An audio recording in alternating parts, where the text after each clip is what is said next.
శిఖరాలకు సవాళ్లు, విద్యార్థుల విజయాలు. పూర్తి వివరాలకు చదవండి రేపటి సాక్షి దినపత్రిక. గవ్వ రాబడి లేదు, గడియ రికాం లేదన్నట్టు ఎప్పుడు ఏదో ఒక పంచాయతీ మీదేసుకుని గాయ చేస్తాడు మా రాయేషు. పొద్దున్న నుంచి ఫోన్ చేస్తుండే ఎత్తుతనే లేడు. మళ్ళా ఏం లోలి మోప్ చేసిండో ఏందో. నేనేమన్నా కొట్టిందా తిట్టిందా? అన్ని పనులు చేస్తూనే ఉంటుంది. ఏడికి తీసుకోమంటే ఆడికి తీసుకుపోతూనే ఉంటుంది. చేయాల్సినవన్నీ చేస్తూనే ఉన్నా. ఇంకేం చేయాలి? అయ్యో రాజేషు, ఏమైంది? వచ్చిన బాబానే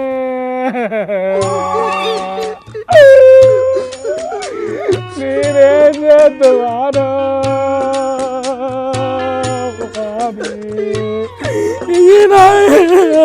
ఈ సంసారం నాతో కాదు.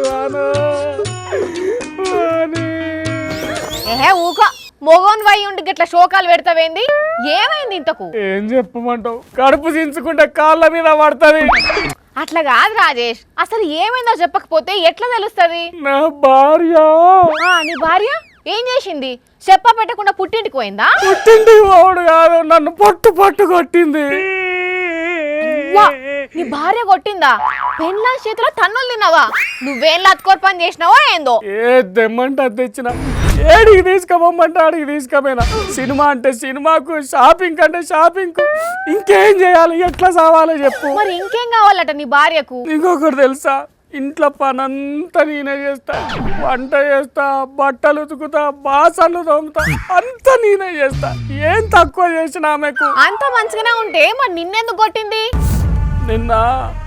నిన్న వంకాయ కూర ఉండమన్నది అని వండేది నేనే కదా. ఏమండాలో నా ఇష్టం అని చెప్పి కాకరకాయ కూర వండినాక దానికి చీపిరి కట్టం వల్ల కొట్టింది. అయ్యో ఎంత కష్టం వచ్చింది రాజేష్ నీకు. పోనితి ఏదో కోపంలో చేసుకుందేమో. నువ్వే అడ్జస్ట్ కావాలిగా. అట్లనే అనుకొని కొట్టినా తిట్టినా కూడా అడ్జస్ట్ అవుతున్నా. కానీ నా పెళ్ళాగా అయితలేదు. మొన్న ఆమె టీవీ సీరియల్ చూస్తున్నది. మధ్యలో అడ్వర్టైజ్మెంట్లు వస్తాయి కదా. ఆ టైంలో రిమోట్ తీసుకొని గిట్లా ఛానల్ మార్చిన 30 సెకండ్లు క్రికెట్ చూసిన గంతే. దానికి 3 నిమిషాలు ఆగకుండా క్రికెట్ పెడుతున్నా. ఈ పంత సాపు చేసిందంటే రాజేషు, నీ కష్టాలు అయితే పగోనికి కూడా రావద్దు. ఇదే కాదు, మళ్ళా మొన్న కూరలు ఉప్పు ఎక్కువైందని, ఛాయలో చక్కెర ఎక్కువైందని, అన్నం సరిగా ఉడకలేదని ఇట్లా ప్రతి దానికి పేర్లు పెడుతుంది. అన్నిటికి వంకలు పెడుతుంది. అది ఎంతగాని చేస్తావు, ఏమని చేస్తా అని చెప్పు. ఇట్లా అయితే నా వల్ల కాదు. నీ మూత చక్కగా మూత అన్ని సర్దుకొనే పెట్టుకున్నా. నీ మూత. అయ్యో ఏడిపోతున్నావు? మా అన్న కాడికి పోతున్నా. అన్నెవరు? నాలాంటి భార్య బాధితులకు ఆపద్ బాంధవుడు. పెండ్లాల చేతుల తన్నులు తినే భర్తలను రక్షించి వాళ్లకు కొత్త జీవితాన్ని అందించే రక్షకుడు. 2 రాష్ట్రాలను గుత్తవట్టిన నాయకుడు. ఎవరా ఆపద్ బాంధవుడు? నేను చెప్పుడు కాదు, నువ్వే చూడు. భార్య కొట్టినా తిట్టినా తన్నినా నా ఫోన్ చేస్తే మగాన్ని రక్షించుకుంటా, కాపాడుకుంటా. సుమారు ఇప్పటికి 4000 సమస్యలు పరిష్కరించామండి. చూసినవా? భార్య బాధితుల మీద ఈగ వాలనీయడు. ఒక్క ఫోన్ కొడితే వచ్చి మ్యాటర్ సెటిల్ చేస్తాడు. అంటే ఇప్పుడు నువ్వు పోయి భార్య బాధితుల సంఘంలో చేరుతావా? మంచిగానే ఉన్నలే కథ. ఎస్, ఇక మారిన రోజులు ఏడ్సు లేదు. భార్యల చేతుల తన్నులు తిని బార్ షాప్ లో కూర్చొని బీరు తాగుకుంటే ఏడ్చే రోజులు పోయినాయి. పెండ్లాం తిట్టిందని ఫ్రెండ్స్ కు చెప్పుకోలేక, భార్యని ఏమనలేక డాబా ట్యాంక్ బండి మీద కూర్చొని బాధపడే రోజులు పోయినాయి. మాకు మంచి రోజులు వచ్చినాయి. మా అన్నున్నాడు.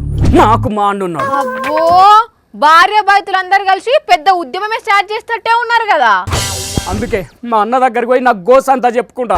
అవసరమైతే బంజారా హిల్స్ భార్య బాధితుల సంఘం అని ఒక బ్రాంచ్ కూడా పెడతా. అట్లనే ఒక్కసారి మీ ఆయన నెంబర్. ఎందుకు అంటే మీ ఆయన కూడా మా సంఘంలో చేరుతాడేమో అడుగుతా. సాల్తి అందరు నీ లెక్కనే ఉంటారా? ఏమో ఎప్పటికైనా వస్తాడేమో మా దాంట్లోకే. సర్లే నేను పోతున్నా. మా బాసను కలిసి గోడెలా పోసుకోవాలి. అయిపోయింది నీ పని, అయిపోయింది. నా పెళ్ళామా పోయిందా?